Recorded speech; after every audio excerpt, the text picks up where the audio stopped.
Welcome to The Jeweler's View.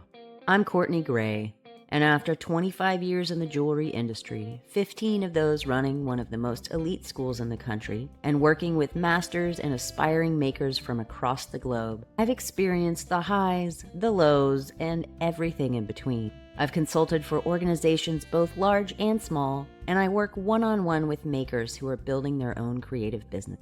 In this podcast, I'm here to help you do the same.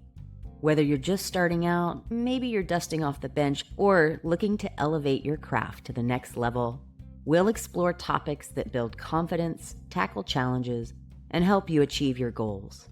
So, what's holding you back? Let's dive in. Hey friend, can you believe it?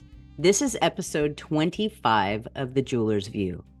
I just want to take a quick moment to say thank you for being here.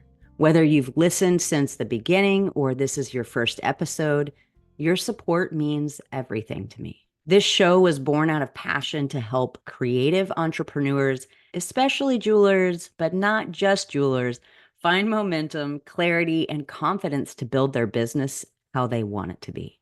And 25 episodes in, we're just getting started. If you've been enjoying these conversations and want even more resources, behind the scenes tips, strategies, frameworks, and upcoming workshop invites, make sure you're on my email list. Head to CourtneyGrayArts.com or click the link in the show notes to join. I send out a weekly inspiration email that pairs with each episode, and I'd love to connect with you more personally there, so send me a message.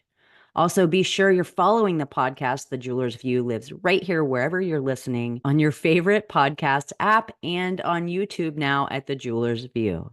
So pick your favorite way to tune in and hit follow so you never miss an episode. All right, let's get into today's show. I have to tell you a little something about my husband. I could not have manifested a better man. Ask all my girlfriends. All my guy friends have huge guy crushes on him. He still outpaces most 40-year-olds. He'll walk into a room and within 30 seconds, he's scanning what needs fixing, painting, repair, reorganizing, or just improving. I'll catch him staring at a baseboard or checking the hinges on a door, just waiting to see what needs his attention next. During an ice storm once, we were sitting and watching TV, and the whole city was freezing over. We're in Texas. Oh my gosh, red alert. Nobody knows how to handle that here. We're not equipped. And people's tree branches were freezing to the point where they were breaking and falling off of the trees. I mean, trees went down everywhere. So Peter and I are watching TV. We're snuggled up on the couch, and all of a sudden he pops up and runs outside with a hat and a jacket. So I go outside a little bit later, and I find him on the roof hitting the tree branches, I kid you not, with a 2x4 to shake the ice out of the branches and prevent them from breaking. So many people lost their trees during the storm, but not us. I always say, Peter Mazzetti for mayor. I adore this about him, don't get me wrong. It's part of what keeps our home running beautifully. He's healthy, he's productive, always in motion, always doing something for me or for the kids. He's an amazing partner to have. What he struggles with, sitting still. Sometimes I joke that by the time he's 90, I'll be taking him off the roof when he's trying to repair something with a sprained ankle. So as creatives, we often operate in the same way. We see everything at once. We feel everything at once. And we want to fix or act on it right now. But I will tell you, that is a fast track to creative fatigue. This episode is about how to hold space for ideas without letting them overwhelm your current priorities. It's about learning to backburner the things that matter, but not right now. So here's the curse and the blessing of creative perception. Like Peter, we notice everything: a crack in the plan, an opportunity, a problem, a to-do. This is a gift, but it's also a distraction. When your brain is flooded with micro details, your creative clarity goes out the window. And creativity doesn't thrive in chaos, it thrives in contained spaces. So here's the difference between prolific versus productive versus present. There's a big difference between being prolific, lots of output, doing the things all the time, create, being productive, aligned action, and being present with intentional focus on one thing at a time. You can be prolific and still burn out.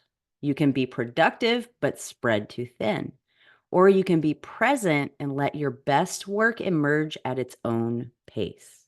We need all three, but they don't all happen at the same time. So before you backburner something, you need to know what belongs on the front burner. So ask yourself, what is most mission critical right now? What must be completed to move my current project forward? What will create momentum or clarity for what's next? If it doesn't help the current mission, backburner it. Here's a simple framework to help you practice the backburner it technique.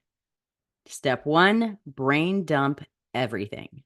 Write down every single idea, task, project, or nagging don't forget thought that's cluttering your mind. Step 2, star what's now. What's important? From that list, I want you to highlight only what directly supports what you're working on today or this week or this month. Let's really zoom in. Step 3, create your back burner list. Move everything else that's not serving the current mission into a back burner document in Google Docs or whatever you use, a notebook or a project board, and label it simmering ideas, not for now, or something like that. Step 4, I want you to set a review time. Once a month or once a week, whatever feels right for you, check that back burner list. Some things will be ready to move forward and others can keep simmering. You're not saying no, you're saying not yet. So we have to train our brains to trust the back burner. It takes practice. Your brain wants to act now on what feels urgent, but that urgency is often emotional, not logistical. So train yourself to ask, does this need my energy today? Will I lose momentum if I don't do it right now? Or is this just an idea that I'm afraid I'll forget if I don't do it right away? When you know it's written down and you trust yourself to revisit it, you're going to free up space for what matters most. You're going to prevent overwhelm, distractions, squirrel effect, we call it, right? Getting pulled in too many directions at one time. So you're going to free up space for what matters most right now. So here's your power phrase. Back burner it, don't bury it, simmer it until it's time to serve. So I invite you today to take 15 minutes and try this. Do a quick brain dump. You don't have to take long, 15 minutes. Pick your front burner, back burner the rest. Let your nervous system exhale. You'll be amazed how much more grounded and focused you'll feel when your mind isn't juggling a dozen half-baked ideas at once. Okay, so there you go. If you are not following me yet, I want you to jump on Instagram and do that at Courtney Gray Arts. And even more importantly, like I mentioned, jump on my email list. This is for my VIPs, where I'm sharing strategies and frameworks to apply to your creative life. So go to CourtneyGrayArts.com and jump on that list if you're not there yet. Until next time, remember, one thing at a time, back burner the rest. Onward and upward.